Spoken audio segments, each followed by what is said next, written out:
امروز ملا حسنی برای شما خطبه میزنه، سیاسی، فلسفه، استراتژی اینچنینه.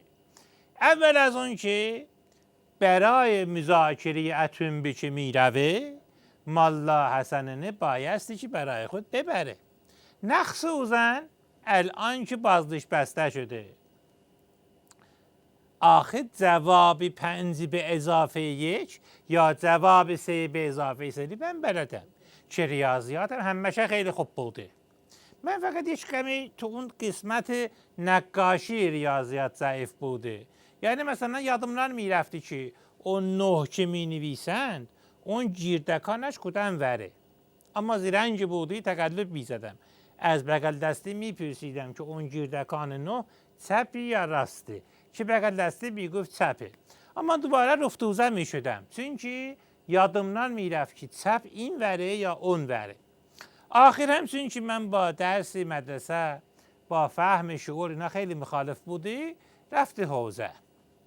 الان توی نظام مقام عظما بدبخت به نوا از همه طرف زیر فشاره.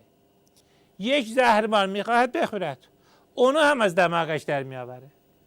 زوریانه میچسبه، عرق تکار میکنه.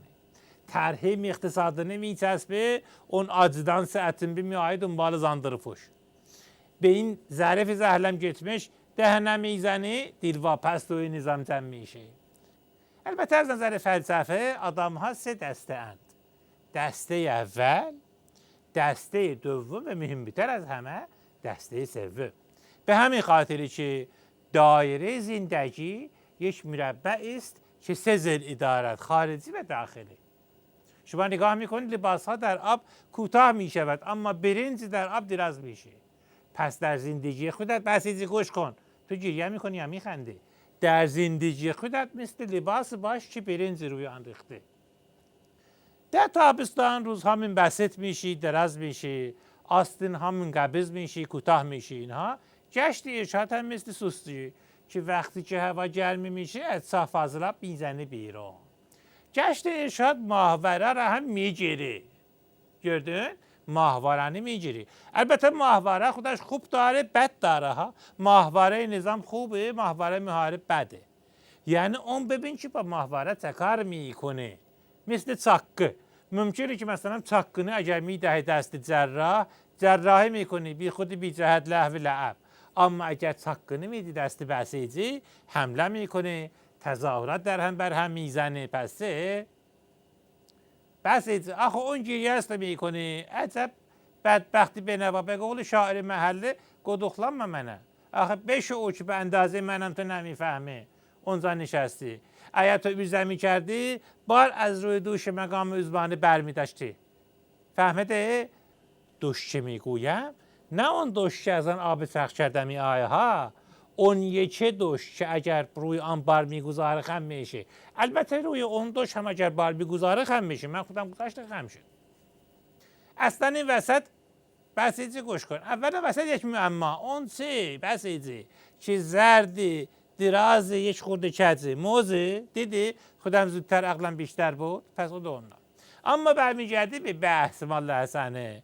من خودش تعجب مانده که آخه بسیجی تو با آن همه بشورلوخ که اصلا برای خودت در قماز بودن نمایشگاه میزنی، چرا نماینده ولی فقیه نشدی در استان؟ مخصوصا الان که من خودم رفته. این زهلم جتمش فهمیده. این زهلم جتمشون بسیجی که من میشه همانه که یک بار راننده من بوده. کلیت زد توی ماشین جا گذاشته. 2 ساعت معطل شده تا اون رفت کلیت ساز آورد، منو باز کرد از توی ماشین آورد بیرون. فهمیده؟ حالا در آخر عرایزم یک بسیجی آوردم که برای وزیر مقام عظما ناله میکنه، گریه میفته. بسیجی اون نوحنه برای عظما بخوان که اون بسیجی بدبخت بنوا توی سر کله خودش میزنه. به خدا که گریم میگیره، میمیرم از این غربت تو. به خدا که گریم میگیره، میمیرم از این غربت تو.